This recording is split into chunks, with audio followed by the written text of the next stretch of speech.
तो जैसा कि लास्ट एपिसोड में हम लोगों ने देखा था कि मास्क वॉरियर ने हर तरफ तबाही मचा दी थी। किसी भी वॉरियर को वो लोग बख्शने वाले नहीं थे। जो भी उन लोगों के सामने आता था वो उसे उड़ा कर रख देते थे। उन लोगों की पावर्स इतनी ज्यादा खतरनाक होती है कि वो पांचों ही एक साथ कंबाइन होकर उन सारे ही सोल्जर्स की बैंड बजा रहे होते हैं। यहाँ तक कि वो लोग जब उन्हें एक सीक्रेट स्पेस के अंदर लेकर जाते हैं तो वहाँ पर वो लोग उन्हें चुन चुन कर मारने की कोशिश करते हैं, मगर लिनफी अपने दोस्तों के साथ मिलकर एक प्लान बना लेता है और उन लोगों का प्लान सक्सेसफुल हो जाता है। वो लोग वहाँ पर इतने ज्यादा ब्लास्ट करते हैं कि उन सारे ही मास्क वॉरियर्स को वहाँ से भागकर अपनी जान बचानी पड़ती है। मगर फिर वो सारे के सारे मास्क वॉरियर फिर दूसरी तरफ जाते हैं जहाँ पर किंग शेन अपने दोस्तों के साथ मौजूद था। वो जानबूझकर एक नाटक करते हैं ताकि वो लोग उन्हें किसी तरह मास्क उतारने पर मजबूर कर सकें। वो वॉरियर जब वहाँ पर कुछ सोल्जर्स को मरते हुए देखता है तो वो किंग शेन से कहता है कि तुम एक नंबर के जालिम हो।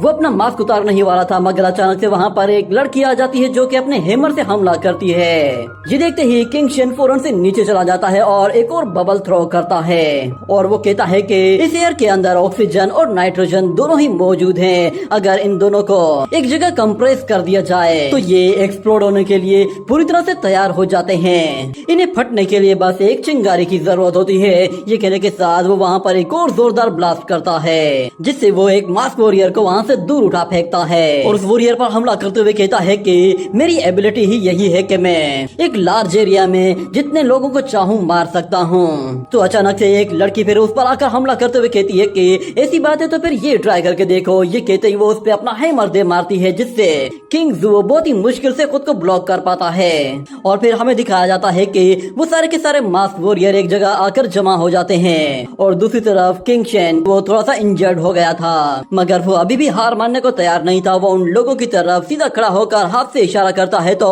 वो मास्क वॉरियर कहता है कि अच्छा तो तुम अब भी लड़ना चाहते हो। मगर जैसे ही किंग ज़ुओ चुटकी बजाता है तो अचानक से वहाँ पे सन्नाटा छा जाता है और फिर देखते ही देखते बहुत सारे सोल्जर्स भागते हुए उन लोगों के चारों तरफ आ जाते हैं और आते साथ ही कुछ स्पेल्स कास्ट करते हैं जिसकी मदद से वो उन लोगों के चारों तरफ बहुत बड़ी बड़ी दीवारें खड़ी कर देते हैं जिनके ऊपर बहुत ही नोकीले कांटे लगे हुए होते हैं। और फिर उस बिल्डिंग के ऊपर खड़े हुए सोल्जर्स अपनी अपनी मशीन गन्स बाहर निकालते हैं और अपने वेपन्स के साथ जैसे ही हमला करना शुरू करते हैं तो किंग ज़ुओ एक ही जगह खड़ा रहता है और एक एक्शन के साथ उन लोगों को मरते हुए देखता है। मगर दूसरी तरफ वो मास्क वॉरियर भी कम नहीं थे। वो लोग फौरन से अपने चारों तरफ एक बैरियर बना लेते हैं जिसकी वजह से वो सारी की सारी बुलेट्स को बहुत ही अपने साथियों से कहता है कि जब तक ये लोग अपना मास्क नहीं उतार लेते तब तक इन्हें गोलियों से छल्ली कर दो। मगर दूसरी तरफ फिर वो मास्क वॉरियर कहते हैं कि इन सारी बुलेट्स को संभाल पाना बहुत ज्यादा मुश्किल हो रहा है क्योंकि इस लड़के ने यहाँ पे बहुत ज्यादा सोल्जर्स को इकट्ठा कर दिया है। सच में ये एक बहुत बड़ा अटैक है। और वो लड़की भी कहती है कि ये लड़का सच में बहुत ही खतरनाक है, इसने इतनी जल्दी इतने ज्यादा लोगों को इकट्ठा कर लिया है। मगर फिर दूसरा वॉरियर फिर अपने कैप्टन से कहता है कि अब वक्त आ गया है कि आपको भी एक्शन लेना चाहिए। मगर अभी तक वो कैप्टन बिल्कुल चुपचाप खड़ा हुआ था। और दूसरी तरफ हम लोग किंग शेन को देखते हैं, वो ऊपर से आकर रॉकेट लॉन्चर से दो बहुत बड़े बड़े रॉकेट फायर करता है जो कि उस बैरियर से जाकर टकरा जाते हैं। और वो मास्क वॉरियर कहता है कि कैप्टन आप यहाँ पे कितनी देर तक ऐसे ही खड़े रहेंगे, हम लोग इसे और ज्यादा देर तक होल्ड नहीं कर पाएंगे। ये कहने के बाद हमें दिखाया जाता है कि वो कैप्टन फौरन से अपनी सोट बाहर निकालता है जिससे एक ओरा बाहर निकलता है। वो ओरा हर जगह फैलना शुरू हो जाता है और जहाँ जहाँ वो जाकर किसी को भी हिट करता है तो वो फ्रीज हो जाता है। और वो ओरा जैसे ही लिनफी से टकराता है तो वो कहता है कि चलो अब असल गेम शुरू होने वाली है क्योंकि गोड एजेंट ने अपना फर्स्ट मूव चल लिया है। और हम देखते हैं कि कैप्टन जैसे ही अपने पैर आगे बढ़ाता है तो वो पैर बहुत ही ज्यादा हेवी मालूम हो रहे थे। और जैसे ही वो कैप्टन अपनी सोर्ड निकालता है तो हमें दिखाया जाता है वो एक ही सेकंड में बहुत सारे स्प्लैश अटैक कर देता है। और अपनी सोर्ड जैसे ही वापस रखता है तो वो सारे के सारे लोग अनफ्रीज हो जाते हैं। और वो लोग देखते हैं कि बहुत सारे स्प्लैश अटैक हर तरफ सारे की सारी बुलेट्स को डिस्ट्रॉय कर रहे हैं। यहाँ तक कि वो बुलेट्स के साथ साथ पूरी की पूरी बिल्डिंग्स को भी बर्बाद करके रख देते हैं जिसकी वजह से बहुत सारे लोग उस बिल्डिंग के नीचे ही दबकर खत्म हो जाते हैं।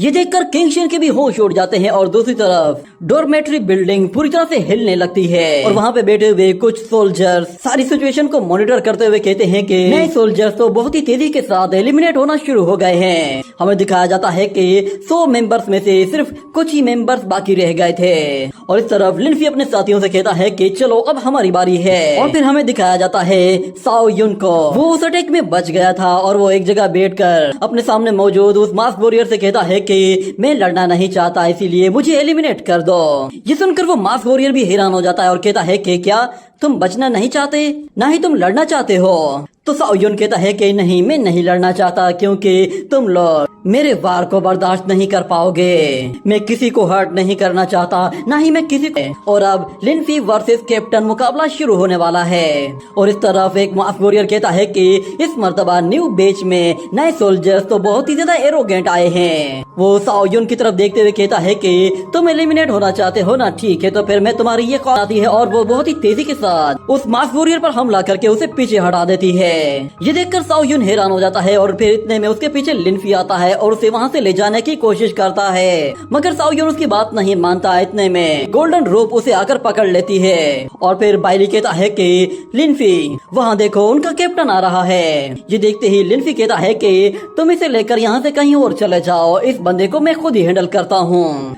तो फिर बाइली कहता है कि ठीक है, तुम सब कुछ मुझ पर छोड़ दो। ये कहने के बाद हमें उसके शूज को दिखाया जाता है। उसके शूज नॉर्मल शूज नहीं होते।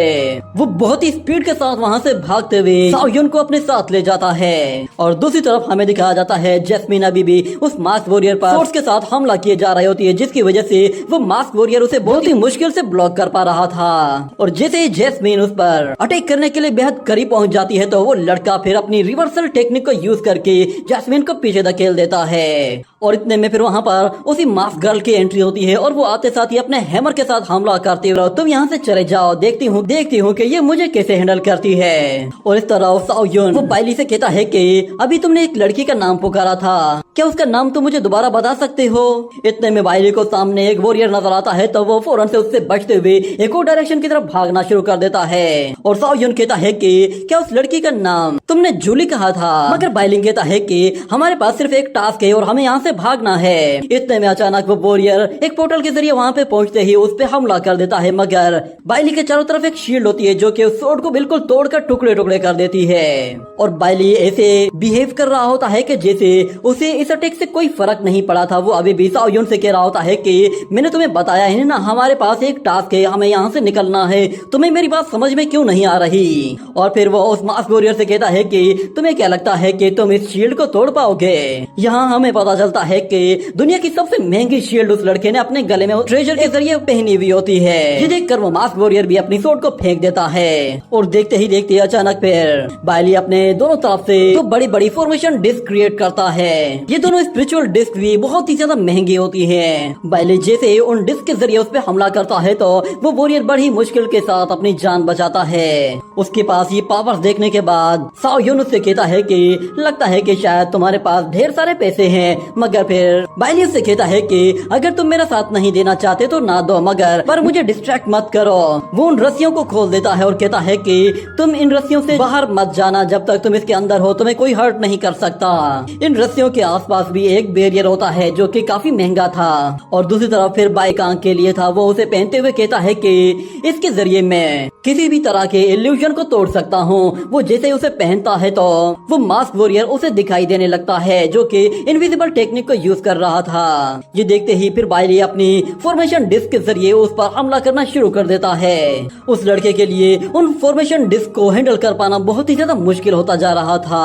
और वो बाइली की तरफ देखते हुए कहता है कि आखिर ये लड़का है कौन और इसके पास इतने सारे ट्रेजर्स कहाँ से आए हैं? और दूसरी तरफ साओ युन अभी भी कहता है कि तुमने उस लड़की का नाम नहीं बताया, मगर फिर बाइली उसे इग्नोर करते हुए बहुत ही तेजी से उस मास्क वॉरियर की तरफ जाते हुए कहता है कि चलो आओ, मैं तुम्हें अपने गोल्डन ट्रेजर्स के दर्शन कराता हूँ। मगर इस तरह फिर अचानक से साओ युन को अपने मास्टर की बात याद आती है। मास्टर ने उससे कहा था कि तुम्हें चेंगनान सिटी में जाना है और वहाँ पे जाकर एक नोबल लड़के को ढूंढना है। वही है जिसने कुछ देर पहले उसे बचाने की कोशिश की थी। और हमें यहाँ पे पता चलता है कि साओ युन लिन-फी के बारे में पहले से ही बहुत कुछ जानता है और वो यहाँ पे लिन-फी के पास इसीलिए आया है क्योंकि वो लिन-फी से किसी तरह की कोई मदद चाहता है। जिसके बाद वो लिन-फी की तरफ जाने के लिए उन रोप से निकलकर बाहर चला आता है और फौरन से अपनी उसी सोट को आकर उठाता है और कहता है कि यहाँ पे मौजूद सब लोग मुझे बर्बादी का जिम्मेदार ठहराएंगे। और फिर देखते ही देखते वो गोल्डन बर्ड साओ युन की तरफ आता है और उसके अंदर से फिर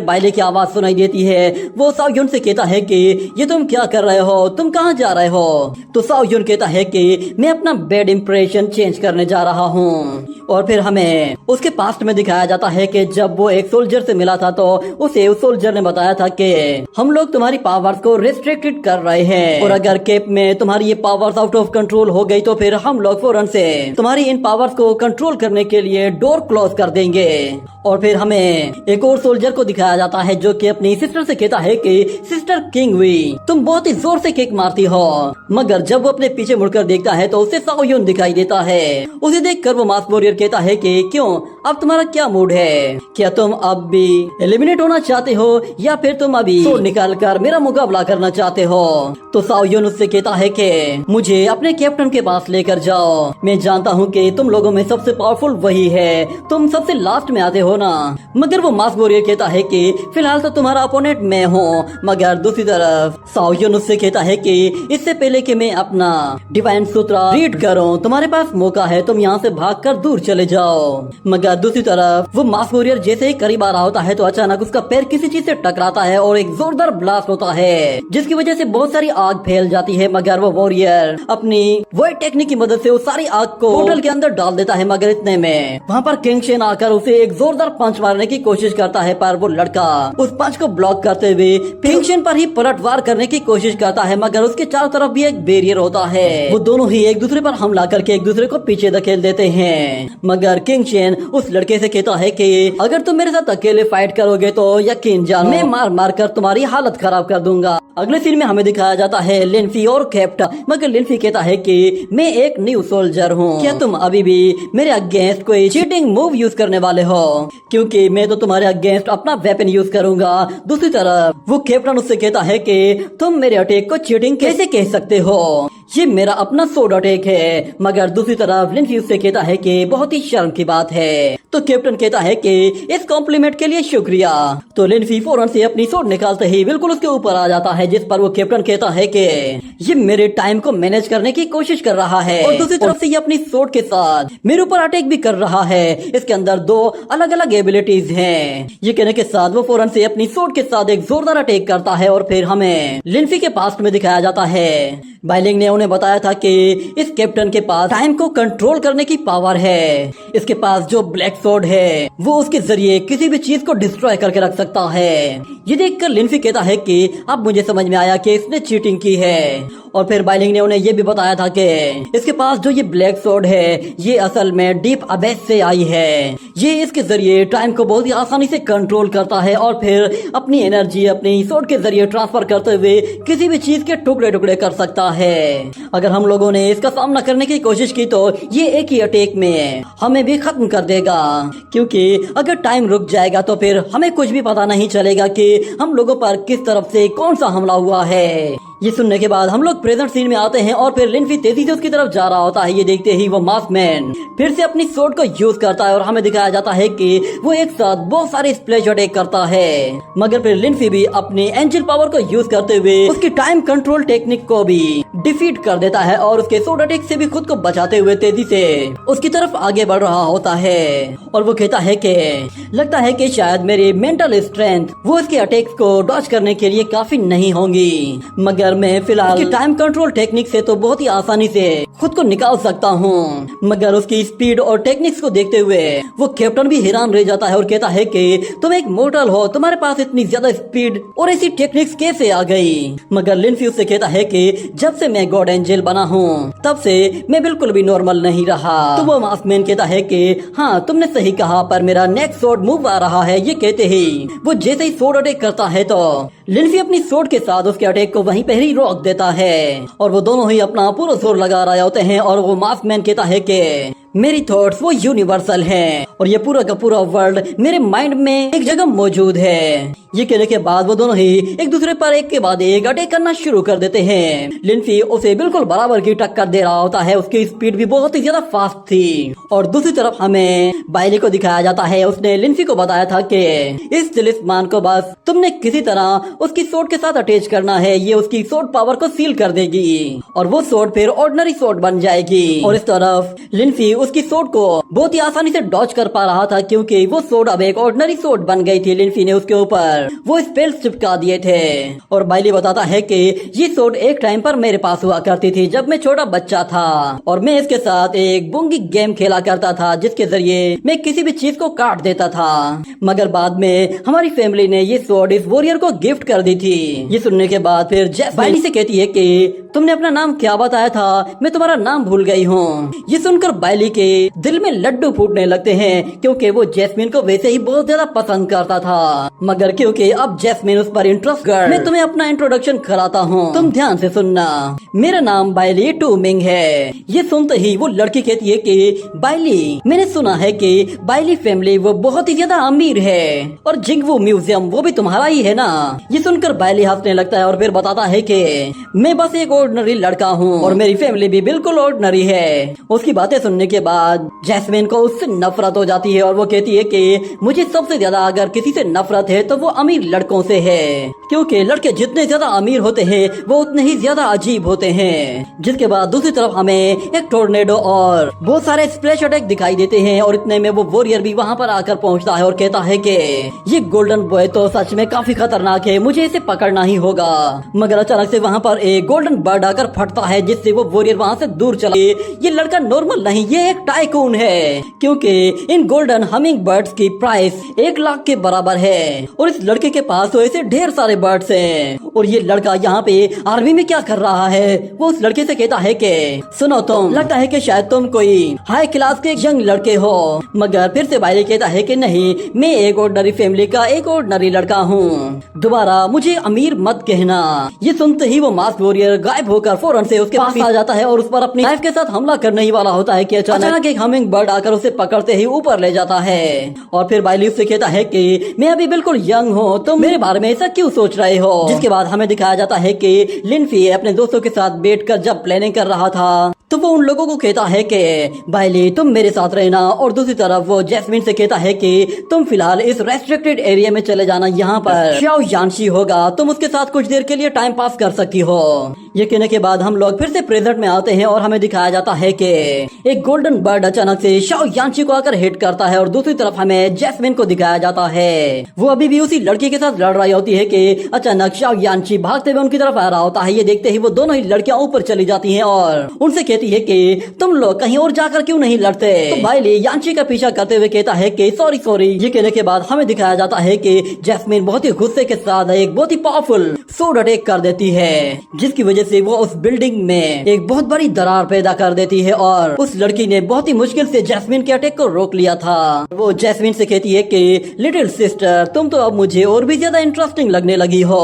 अगले सीन में हमें दिखाया जाता है उसी पोर्टल बॉय को जो कि पोर्टल्स क्रिएट करते हुए किंग शेन पर हमला करने की कोशिश कर रहा था, मगर अचानक से किंग शेन का एक ब्लास्ट आकर वहाँ पे हिट कर जाता है, जिसकी वजह से वो मास्क वॉरियर वहाँ से दूर जा गिरता है। मगर इस मर्तबा वो मास्क वॉरियर भी गुस्से में आ जाता है और कहता है कि किंग शेन उसके चारों तरफ बहुत सारे पोर्टल्स क्रिएट कर देता है। उन पोर्टल्स के अंदर से बहुत सारी सोर्स बाहर निकलने लगती हैं। तो दूसरी तरफ हम देखते हैं कि किंग शेन अपने चारों तरफ एक बहुत बड़ा बैरियर क्रिएट कर देता है और फिर उस वॉरियर से कहता है कि मुझे पता था कि तुम बिल्कुल बेकार से हो, मुझे तुमसे फाइट करने के बजाय वांग मियान से फाइट करनी चाहिए थी। और फिर हमें पास्ट में लिनफी के बारे में बताया जाता है कि वो सब लोगों को बता रहा था कि वांग मियान वो इन फाइटर्स में से सबसे ज्यादा रन से साओ युन के सामने आ जाता है और कहता है कि अच्छा तो तुमने तय कर लिया, इरादा बदल लिया है। ये कहते ही वो सोड को हाथ लगाता है तो वो मास्क वॉरियर भी समझ जाता है कि ये हमला करने वाला है, मगर जैसे ही वो सोड बाहर निकलती है तो उसके अंदर से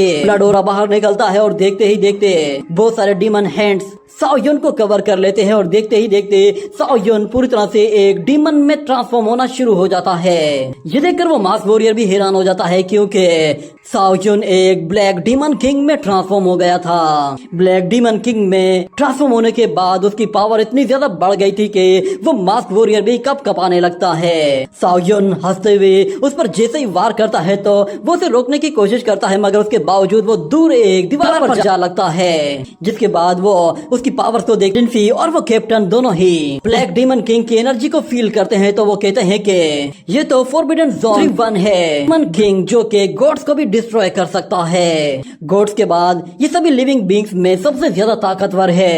उसकी पावर को सब लोग फील करते हैं और वो लोग समझ जाते हैं कि ये साओ युन है और किंग शेन कहता है कि लो मर गए, सबका सफाया कर देगा। और दूसरी तरफ हेडक्वार्टर में बैठे हुए सारे लोग जब ये सब कुछ देखते हैं तो उनकी भी टांगे कांपने लगती हैं और वो लोग कहते हैं कि ऐसा क्यों लग रहा है कि नए सोल्जर्स वो कुछ ज्यादा ही खतरनाक है। अगर उन लोगों का चीफ कहता है कि क्या ये तुम लोगों को अच्छा नहीं लग रहा? पिछले 2 सालों में हमारे मिस्टीरियस हीरो एक के बाद एक जाहिर होना शुरू हो रहे हैं। इस तरह हम लोग अब और भी ज्यादा स्ट्रॉन्ग बन जाएंगे और अब बहुत जल्द आउटर गॉड्स के साथ हमारी जंग भी शुरू हो जाएगी। और फिर अगले सीन में हमें दिखाया जाता है कि वो मास्क गर्ल जैसे ही जैस्मिन पे हमला करती है तो उसे लगा कि शायद उसने जैस्मिन का काम तमाम कर दिया है। वो जैसे ही अपना हैमर उठाती है तो उस हैमर के ऊपर जैस्मिन मौजूद होती है, जो कि अपनी एनर्जी उस हैमर के जरिए उस लड़की तक ट्रांसफर करने की कोशिश करती है, मगर वो लड़की जैस्मिन को अपने हैमर के जरिए उठाकर दूर फेंकने की कोशिश करती है। मगर दूसरी तरफ जैस्मिन हवा में ऊपर जाते ही अपनी टाइगर टोर्नेडो टेक्निक का यूज कर देती है। और दूसरी तरफ हमें दिखाया जाता है कि वो पोर्टल बॉय अभी भी बहुत सारे पोर्टल्स क्रिएट कर रहा था, मगर किंग शेन के पास उसके हर एक अटैक का जवाब पहले से ही मौजूद था, जिसकी वजह से वो उसे पूरी तरह से पछाड़ देता है और कहता है कि अगर तुम अभी भी अपने पास्ट को लेकर खुद को हीरो समझ रहे हो तो तुम भूलो मत कि हम लोग तुम्हारा फ्यूचर है। ये कहते हुए वो उस पर ग्रेविटी प्रेशर से हमला करता है, मगर वो पोर्टल बॉय एक पोर्टल क्रिएट करते ही वहाँ से गायब होकर दूसरी जगह चला जाता है। और वहाँ पर फिर किंग शेन को एक साथ बहुत सारे पोर्टल्स दिखाई देते हैं। तो किंग शेन उस लड़के को पकड़ने के लिए अपनी एक सोल रिंग का इस्तेमाल करता है, जिससे वो वहाँ पर एक बहुत ही पावरफुल अटैक करता है और हमें उस लड़के के पीछे एक बहुत बड़े फायर ड्रैगन को दिखाया जाता है। और किंग शेन उससे कहता है कि बेवकूफी मत करो और अपना मास्क उतार दो। और फिर हमें दूसरी तरफ बाइली को दिखाया जाता है। वो हवा में ऊपर जाने के बाद अपनी एक और गोल्डन सोर्ड को निकालता है, जिसके जरिए वो 10 सोर्ड्स एक ही इशारे के साथ उस मास्क वॉरियर पर हमला करने के लिए जाती है। तो वो फौरन से वहाँ से भागकर अपनी जान बचाने की कोशिश करता है और साथ में उस दूसरे वाले मास्क वॉरियर को भी उठा लेता है। और दूसरी तरफ फिर ब्लैक डीमन का क्यों लग रहा है कि शायद तुम अभी अभी इस डीमन से पिट कर आए हो। और वो ब्लैक डीमन किंग आते साथ ही एक बहुत ही जोरदार अटैक कर देता है, जिससे बचने के लिए वो लोग फौरन से स्पेस को पूरी तरह से चेंज करके दूसरे स्पेस के दूसरी तरफ चले जाते हैं। ये देखते ही ब्लैक डीमन किंग फौरन से अपनी एक और ब्लड घोस्ट डीमन टेक्निक को यूज करता है, जिसके जरिए वो अपना ब्लड और राउंड लोगों तक पहुंचा देता है। और हमें दिखाया जाता है कि बहुत सारे घोस्ट डीमन उन लोगों को पकड़ने की कोशिश करते हैं, मगर वो लोग अभी भी किसी तरह खुद को उन डीमन से बचा रहे थे। और दूसरी तरफ डीमन किंग वो हार मानने को तैयार नहीं था। इतने में अचानक बाइली उसके पीछे आ जाता है और कहता है कि ये तो सुपर कूल है ब्रो, तुम तो सच में कमाल के हो। मगर वो डीमन किंग उसके गोल्डन बर्ड को काट कर 2 टुकड़े कर देता है और उस पर जैसे ही एक स्प्लैश अटैक करता है तो उसके बैरियर से टकराते ही डिस्ट्रॉय हो जाता है। मगर इस अटैक की वजह से बाइली की नाक हल्की सी जल जाती है और वो चिल्लाते हुए वहाँ से भाग जाता है। मगर फिर डीमन किंग उसके पीछे भागते भागते उस पर स्वॉर्ड अटैक करने की कोशिश करता है और बाइली खुद को किसी तरह बचाने की कोशिश कर रहा था। ये देखकर वो मास्क वॉरियर कहता है कि कैप्टन, ये बंदा तो खुद अपने ही साथियों को मार रहा है, इसलिए फिलहाल यहाँ की सिचुएशन तो कंट्रोल हो गई है। और अगले सीन में हम लोग लिंफी को उस कैप्टन के साथ फाइट करते हुए देखते हैं। वो दोनों ही एक दूसरे को कांटे की टक्कर दे रहे थे। दोनों के स्वॉर्ड स्किल्स भी बहुत ही लाजवाब थे। और फिर वो कैप्टन लिंफी से कहता है कि मैं तुम्हें बता दूं कि तुम्हारे इस फॉरबिडन को एक्टिवेट कर देता है। और वो बहुत ही तेजी के साथ उसके उन स्प्लैश अटैक से खुद को बचाते हुए उसकी तरफ आगे बढ़ता है और कहता है कि तुमने तो अटैक कर दिए पर अब मेरी बारी है। लिंफी उसकी तरफ देखते हुए कहता है कि तुम्हारी मेंटल स्ट्रेंथ वो पूरी तरह से खत्म हो गई है। ये कहने के बाद वो उसके चारों तरफ बहुत ही तेजी से मूव करते हुए उस पे हमला करने की कोशिश कर रहा था। और दूसरी तरफ वो मास्क वॉरियर उससे कहता है कि मुझे यकीन नहीं आ रहा कि तुम इतनी देर तक सरवाइव कर गए हो, क्योंकि आज तक कोई भी मेरे सामने इतनी ज्यादा देर तक नहीं टिका है। शायद तुम यहाँ पे जीतने के लिए आए हो। ये कहने के बाद वो दोनों ही अपने स्वॉर्ड्स के साथ एक दूसरे पर आकर जोरदार अटैक कर देते हैं। और लिंफी उससे कहता है कि हाँ, मैं यहाँ पे जीत कर तुम्हारा ये मास्क काट कर रख दूंगा।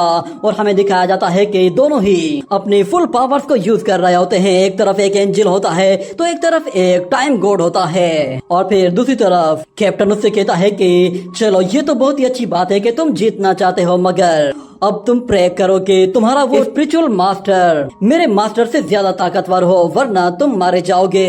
ये कहने के बाद लिनफी फिर अपनी एंजल पावर को एक्टिवेट करता है और वो फिर सेम वही टेक्निक यूज करता है जो कि जाओ यूज करता था। वो उस टेक्निक के जरिए अपनी एंजल पावर को अपनी सूट के अंदर ट्रांसफर करता है और दूसरी तरफ वो कैप्टन भी अपनी फो दिखाया जाता है जो कि जोर जोर से हंसते हुए उन लोगों की तरफ आगे बढ़ रहा था, क्योंकि अब उसका मुकाबला करने वाला कोई भी नहीं बचा था। और इस तरफ किंग शेन ने भी उस पोर्टल बॉय को पूरी तरह से दबोच लिया होता है और इस तरफ बाइलिंग अपनी 10,000 सोर्ड्स के जरिए उस मास्क वॉरियर पर भारी पड़ रहा होता है। यानी कि सिचुएशन अब पूरी तरह से न्यू सोल्जर्स के कंट्रोल में आ गई थी। मगर दूसरी तरफ जैस्मिन वो उस लड़की के सामने अभी भी थोड़ी सी कमजोर पड़ रही थी और फिर हमें दिखाया जाता है कि एक तरफ उस कैप्टन का गॉड खड़ा हुआ होता है जो कि एक टाइम गॉड होता है और फिर दूसरी तरफ लिनफी किंग ऑफ एंजल का डिसेंडेंट होता है जो कि उसकी फुल पावर को यूज करने वाला था। हमें दिखाया जाता है कि वो टाइम गॉड तो किंग ऑफ एंजल के आगे तो बिल्कुल छोटा बच्चा लग रहा होता है और हम लोग देखते हैं कि लिनफी अपनी बहुत ही फास्ट स्पीड के साथ उस मास्क वॉरियर पर हमला करता है जिसका उसे पता भी नहीं चलता। लिनफी ने असल में उसके टाइम बैरियर को बहुत ही आसानी से तोड़कर उसके मास्क को काट दिया था जो कि उसके फेस से अलग होकर नीचे गिर पड़ता है। ये देखकर वो कैप्टन भी बिल्कुल हैरान सा रह जाता है और फिर दूसरी तरफ लिनफी उसकी तरफ पलट कर देखता है और उससे कहता है कि एज यू विश ब्रो। इसी के साथ ये एपिसोड यहीं पे ही खत्म हो जाता है।